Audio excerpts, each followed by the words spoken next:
我们都知道啊，解放战争有3大战役：辽沈战役、淮海战役和平津战役。但从今天的形势来看，很可能还会有第4大战役——台海战役。我们常常说啊，战争是残酷的，但其实生活在和平年代的我们早就忘记了战争究竟有多残酷。尤其是被殖民地洗脑的绿区娃娃们，满脑袋都是白左圣母思想，完全没有一丝血性。现在我就来告诉各位娃娃朋友，解放战争究竟有多残酷。首先，我们要明确一个前提，解放战争是中国的内战。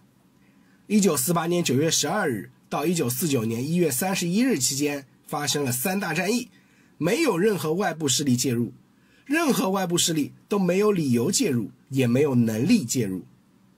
如果今天真的爆发第4次大战役，结果也是一样的。解放军第一时间封锁台岛，宣布解放战争重新开战，任何胆敢介入中国内战的外部势力都视为对中华人民共和国的宣战行为。在这样的情况下，请问谁敢介入啊？是绿蛙的日本妈妈们敢介入，还是绿蛙的美国爸爸们敢介入？他们连俄罗斯打乌克兰都不敢介入，竟然胆敢介入中国内战吗？别忘记了，俄乌战争至少是2个主权国家之间的战争，联合国名义上还要支持乌克兰主权完整的。但你挖岛是个什么东西？你有主权吗？联合国敢说一句话吗？联合国最多说一句，希望停止冲突，维护地区和平。包括联合国在内的任何外部势力都没有理由介入中国的内战，一点国际法的法理基础都没有。要不可以试试联合国安理会的议案介入？呵呵，常任理事国一票否决，简简单单。在没有法理的情况下，就比拳头大小嘛？谁敢和解放军比拳头大小呀？拿一罐洗衣粉和解放军宣战吗？笑话嘛！大规模杀伤性武器，解放军真的有，要多少有多少，核弹也有，谁来试试啊？跟美日开战，我们用什么大规模杀伤性武器都是没有任何心理负担的。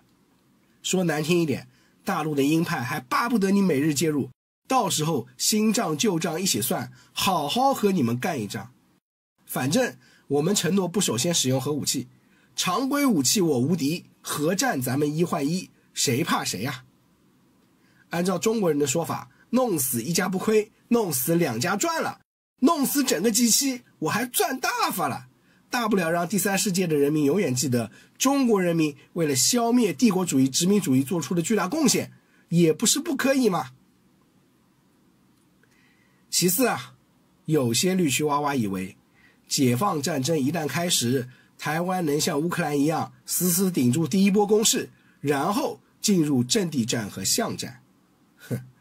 我只能说啊，脑子不好的人在任何问题上思路都不正常。乌克兰是块陆地，而且是和欧洲直接接壤的陆地，陆地是封锁不起来的，随便找个人开辆3奔子啊就能往外跑。欧洲要偷偷摸摸运武器给乌克兰，直接找辆3奔子运过去就完事了。但是台湾是个岛啊，而且是在解放军海空火箭军完全控制下的海岛啊，要封锁这个海岛，那简直易如反掌。娃娃们的成语可能学得不好，你们仔细体会一下这个成语啊，易如反掌。解放军啊，宣布内战开始，然后控制制空权、制海权，完整的封锁挖岛3个月，围而不打，就看岛里的动向。3个月说长不长，说短不短，大概率岛上的能源就没了，石油、煤炭、天然气都没了。然后发电厂发不出电，做饭点不着火，摩托车加不了油，那个绿独政府还要戒严，还要管制，还要搜刮资源给军队。这个时候啊，娃娃们就可以体会什么是中华民国政府的优秀历史传统了。不要以为这是什么胡说八道啊，这是在解放战争当中真实发生过的事情。